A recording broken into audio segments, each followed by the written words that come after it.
40 ஏக்கருக்கு கேளம்பாக்கத்தில் வாங்கினோம். வாங்கினவுடனே அந்த விவசாயம் பண்ணிட்டு இவர் நாடகத்தை முடிச்சுட்டு வர்றாரு காரில். நேராக கேளம்பாக்கத்துக்கு விட்டுருவார் வண்டியை. சும்மா ஒரு ரவுண்டு அப்படியே நடந்துக்கிட்டு போயிட்டு வந்துட்டு மெட்ராஸுக்கு வருவார். அவர்கிட்ட ஒன்று என்னென்னா மெட்டீரியலிஸ்டிக்கு மரியாதை கொடுக்க மாட்டார். இப்போ கூட சிவப்பு கலரில் ஒன்று ஓடுது, மாப்பிள்ளை அழைப்புக்கலாம், அந்த கார் தான். அப்போ எங்கள் அம்மா ஃபோன் பண்ணாங்க, லேண்ட்லைன் ஃபோன். இல்லைங்க, நம்ம தோட்டத்துக்கு கொஞ்சம் வைக்க தேவைப்படுது, மாடுங்க நிறைய வச்சிருக்கோம், ஒரு 50-60 மாடுங்க வச்சுருக்கோம், அதனால் வைக்க தேவைப்படுது, ஒரு 4 பிரி இருந்தால் கொண்டு வாங்க. எங்கள் அம்மாவுக்கும் 4 பிரி வக்கீல் தான் அவங்களுக்கு மைண்டில் இருந்தது. இவர் போனது இம்பாலா ஷோவில். உடனே அப்படியா கண்டிப்பாக ஒரு 10 பிரிவை போடு உள்ள எது அந்த வண்டியில் ஏறி உட்காந்துக்க 100 தடவை யோசிப்போம். அந்த வண்டியை திறந்து அதில் 10-20 பிரியை ஏற்றி அதை கயிறு கட்டுறது எதில் தெரியுமா, இந்த வைக்கோல்லையே கயிறு மாதிரி பண்ணுவாங்க, பண்ணிவிட்டு அதை வச்சு கட்டிக்கிட்டாங்க.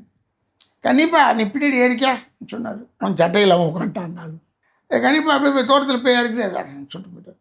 இது என்ன ஆயிடுச்சுன்னா ராங் டாக் ஆகிடுச்சு எல்லாருக்குமே. ஒவ்வொன்றா சொல்லி மாறி போச்சு. அவர் வந்தார், சிவாஜி சார்கிட்ட காரு கேட்டார், கொடுக்கலன்னு சொன்ன உடனே உடனே காரை கொண்டாந்தார், காமிச்சார் வைக்க. அவர் என்ன சொல்லுவார்னா, ஏங்க அந்த வண்டியில் போய் வைக்க ஏற்றிட்டு வந்தீங்கன்னு சொல்லியிருந்தேன். மனிதனுக்கு நமக்காக உருவாக்கப்பட்டு தான் கார், என்னடா தகுதி தானடா அது, அதுக்கு போய் மரியாதை கொடுத்துக்கிட்டு அப்படியே ஒரு சுபாவம் அது. அப்பா family life and media life ரெண்டே வந்து எப்படி வந்து ஹேண்டில் பண்ணாங்க? திருப்பி இதே கேட்காதம்மா.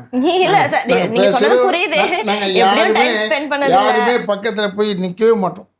முதல்ல வேலை. அப்போ அப்பாவோட ஃபர்ஸ்ட் லவ் வந்து ஒர்க் தான் ஃபுல்லாக. அவருடைய ஒர்க்கு, அவர் எதுவாக இருந்தாலும் வீட்டு விஷயம் கூட பேச. இப்போ லேண்ட்ஸ் வாங்கினோம், இப்படி 40 ஏக்கருக்கு கேளம்பாக்கத்தில் வாங்கினோம். வாங்கினவுடனே அந்த விவசாயம் பண்ணிட்டு இவர் நாடகத்தை முடிச்சுட்டு வர்றாரு காரில். நேராக கேளம்பாக்கத்துக்கு விட்டுருவார் வண்டியை. சும்மா ஒரு ரவுண்டு அப்படியே நடந்துக்கிட்டு போயிட்டு வந்துட்டு மெட்ராஸுக்கு வருவார். அவர்கிட்ட ஒன்று என்னென்னா மெட்டீரியலிஸ்டிக்கு மரியாதை கொடுக்க மாட்டார்.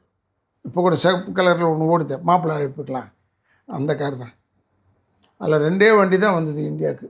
2 வண்டியும் இப்போ இங்கே தான் இருக்குது. ஒன்று திலீப்குமார் வாங்கினார், ஒன்று எங்கள் அப்பா வாங்கினார். டூரர் அது இம்பாலா சேவலில். அப்போ வாங்கும்போது ஏதோ ஒரு 60,000 ரூபாவோ ஏதோ. இப்போ வந்து அதனுடைய விலை வந்து 4 கோடி 5 கோடி சொல்கிறார். வெறும் கல்யாணம் மாப்பிள்ளை ஊர்வலத்துக்கு தான் போகுது. அந்த வண்டியை ஒரு வாங்கிட்டு தமிழன் டிரைவர் பேர், அவன் ஒருத்தன் பேரை விடான்னா தமிழன், அப்படி அவன் புரட்சி பேராக வைப்பான். அவனுக்கே தூத்துக்குடியில் இருந்தாலும் அப்படியே பார்த்தா எங்கள் அப்பாவுடைய மகன் சொல்லுவாங்க எல்லோரும் நாடகத்தில் பார்த்தீங்கன்னா. எங்கள் குடும்பத்து மேலே அவ்வளோ. ஆனால் வெறும் எங்கள் அப்பா வண்டி மட்டும்தான் ஓட்டுவார். அவர் சொன்னது தான் கார் வாங்க முடியும் வீட்டில். அம்மாட்ட போய் சொல்லுவார், அக்கா இந்த வண்டி வாங்கிக்கோங்க, இந்த வண்டி வாங்கிக்கோங்க. அவர் சொன்ன கடைசி வண்டிக்கு 86-79 அம்பாசிடர், அது வரைக்கும் அவர் சொல்லி தான் வாங்கணும். அவர் என்ன செஞ்சார்னா, வந்துக்கிட்டே இருக்கும்போது இவர் இங்கேருந்து கேளம்பாக்கம் வந்துருச்சு அந்த வண்டி, சிகப்பு இம்பாலா செவர்லெட்டில். இவர் கேளம்பாக்கம் போகிறார். அப்போ வந்து மண் ரோடு வரும். அப்போ எங்கள் அம்மா ஃபோன் பண்ணாங்க, லேண்ட்லைன் ஃபோன். இல்லைங்க, நம்ம தோட்டத்துக்கு கொஞ்சம் வைக்க தேவைப்படுது, மாடுங்க நிறைய வச்சுருக்கோம், ஒரு 50-60 மாடுங்க வச்சுருக்கோம், அதனால் வைக்க தேவைப்படுது, ஒரு 4 பிரி இருந்தால் கொண்டு வாங்க.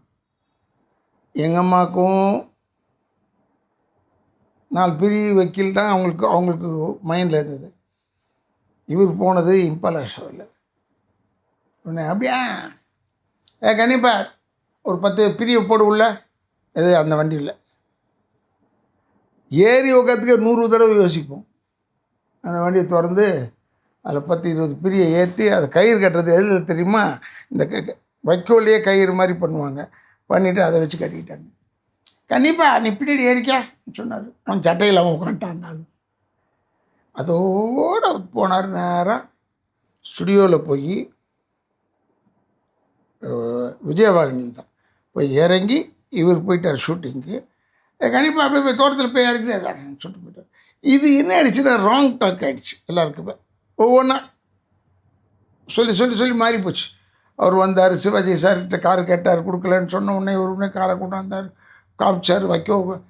அவர் என்ன சொல்லுவார்னா, ஏங்க அந்த வண்டியில் போய் வைக்க ஏற்றிட்டு வந்தீங்கன்னு சொல்லியிருந்தேன். மனிதனுக்கு நமக்காக உருவாக்கப்பட்டு தான் கார், என்னடா தகுதி தானடா அது, அதுக்கு போய் மரியாதை கொடுத்துக்கிட்டு அப்படி ஒரு சுபாவம் அது. இந்த ஓரம் போட்டு வைக்க மாட்டார் வண்டியை.